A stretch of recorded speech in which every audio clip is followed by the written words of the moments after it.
Being here in India has provided me with incredible reflections, and I am finally taking the time now to sit down, to take a deep breath, and to share them with you all, because there have been some major reflections that have just realigned me with my true north and really showed me what it is that I am passionate about, what I truly care about, and how grateful I really am for the life that I live. And so let's just take a breath and start here.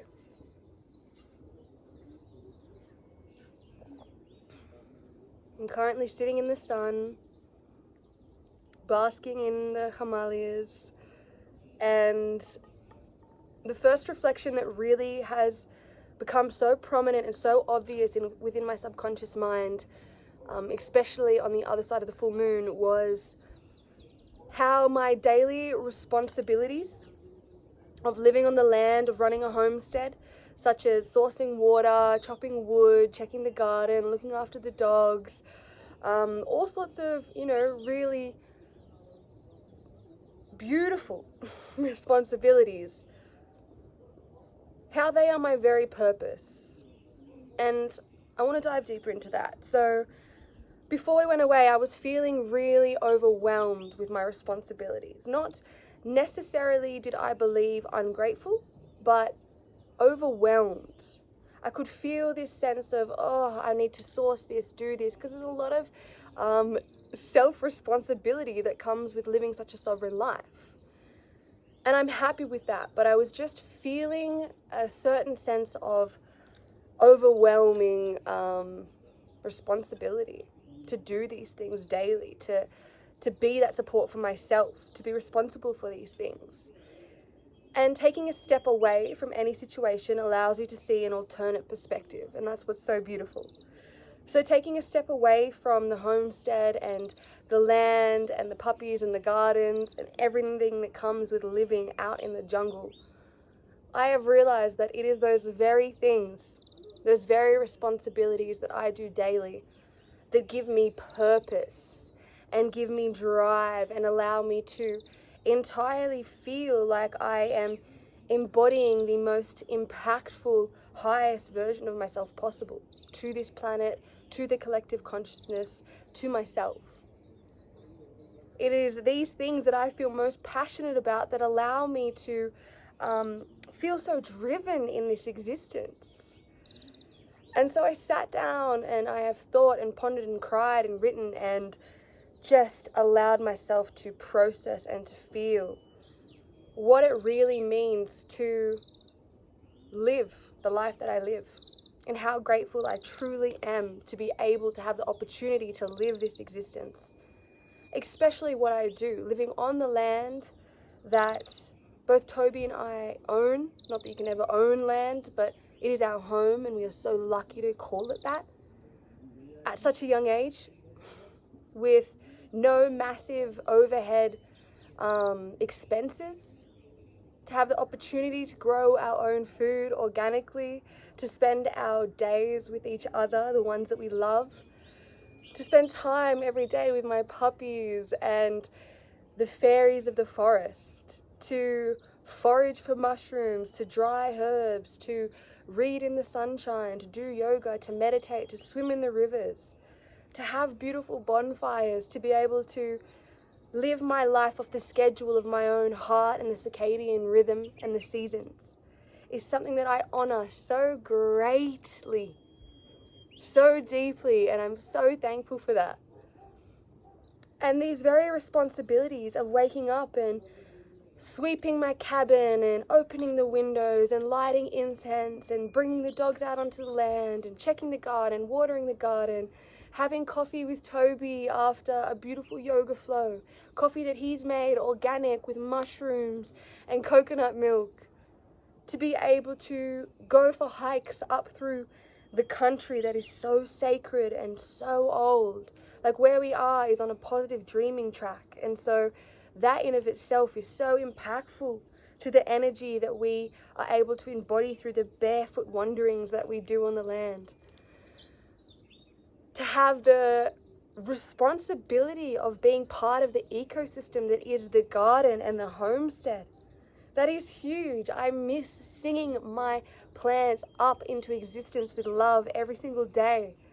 I miss these things so greatly, and it's only when I have allowed myself to take a step back away from the experience to truly perceive it from an alternate perspective, and then in that see this clarity of gratitude and just pure abundance that is the life that I live. And this trip to India is the first trip since buying the land that wasn't just a month here or there within Australia, to actually be able to completely step away from home, from the homestead, and then especially being in India, being able to reflect on all of the different levels of existence that are playing out here is so impactful in the subconscious mind. You can't help but ponder.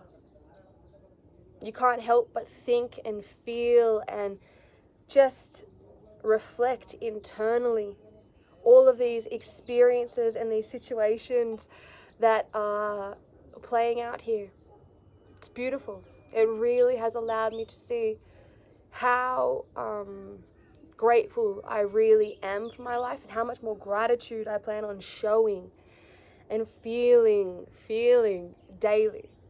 And I'll give you some examples. Like, let's be honest here. I'll give you some examples.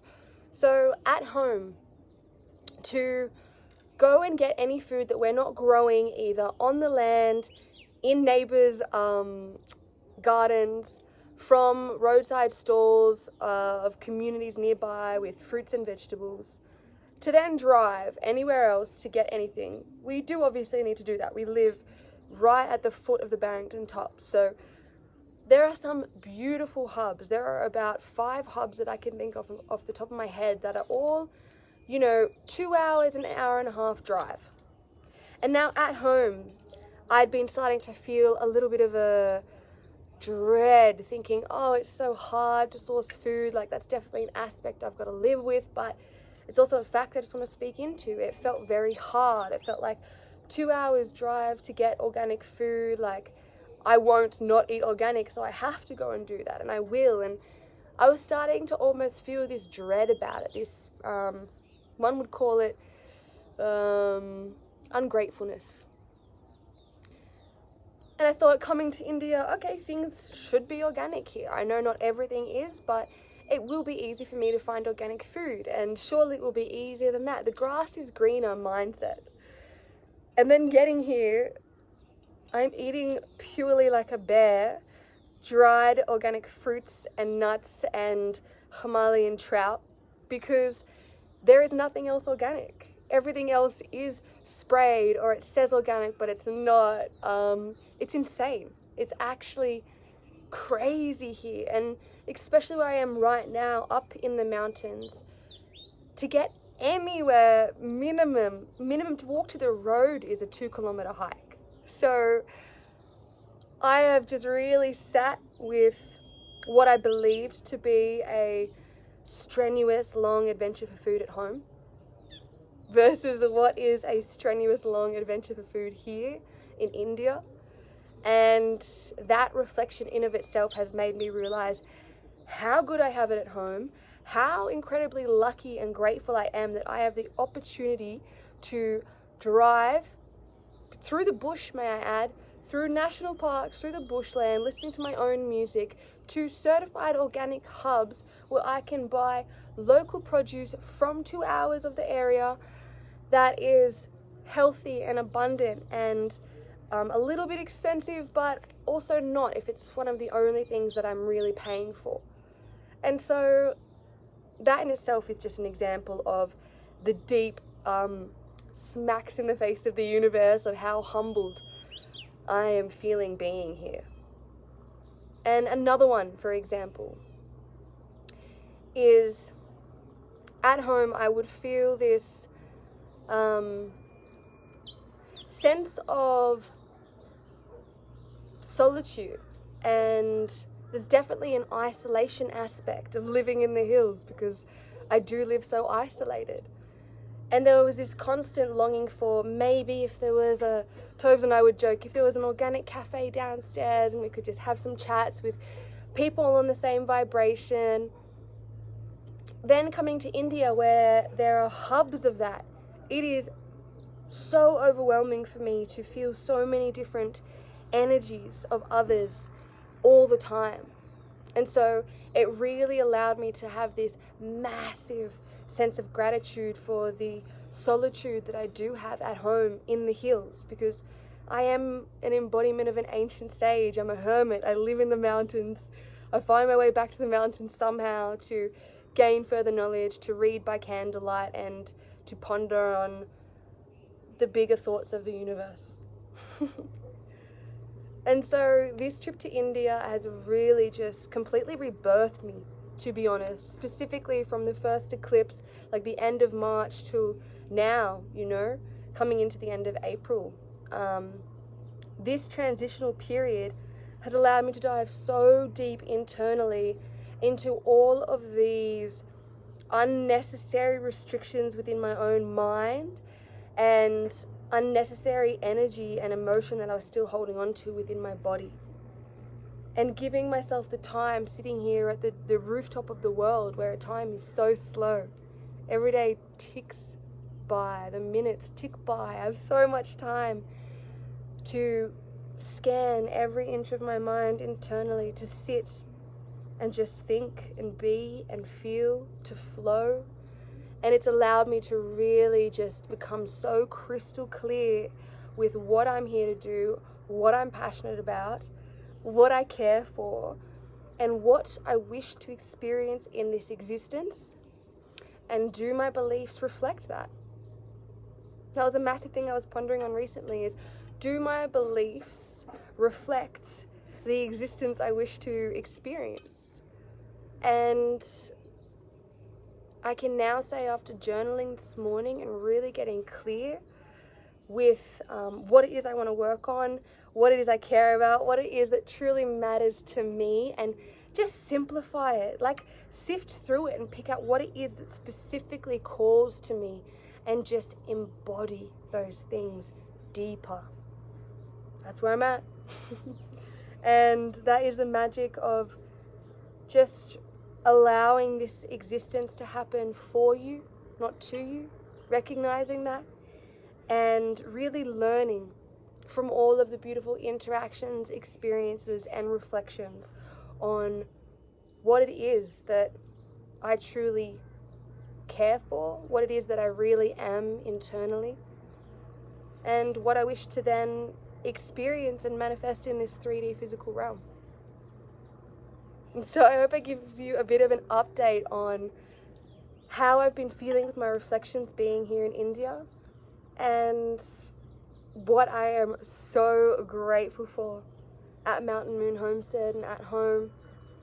And I cannot wait to get back. I have a journal full of dedicated, specific tasks that I am so eager to throw myself into, rituals that I wish to practice daily. One of them just kissing the ground out of sheer gratitude. And it's so beautiful and humbling, because I'm someone that likes to think I show immense amounts of gratitude for everything. I really try to see a deep sense of gratefulness in everything I experience. So much so that here in India, it's almost become humorous, apparently, how much I say thank you. And I've been asked why I thank. And I understand that in Hindi they say no thank you, no sorry. And I really just feel that by showing the gratitude to another human being, specifically for the simplest things, for, making me a coffee, or cooking me food. Like, I live in the bush. I've cooked my own food for years. Like, I'm not used to having people cook for me. And so now here in India, I've been saying, so much thank you and so much gratitude for the people cooking me foods. And I have witnessed how strangely it's perceived. And what's strange to me is that we've normalized not thanking one another.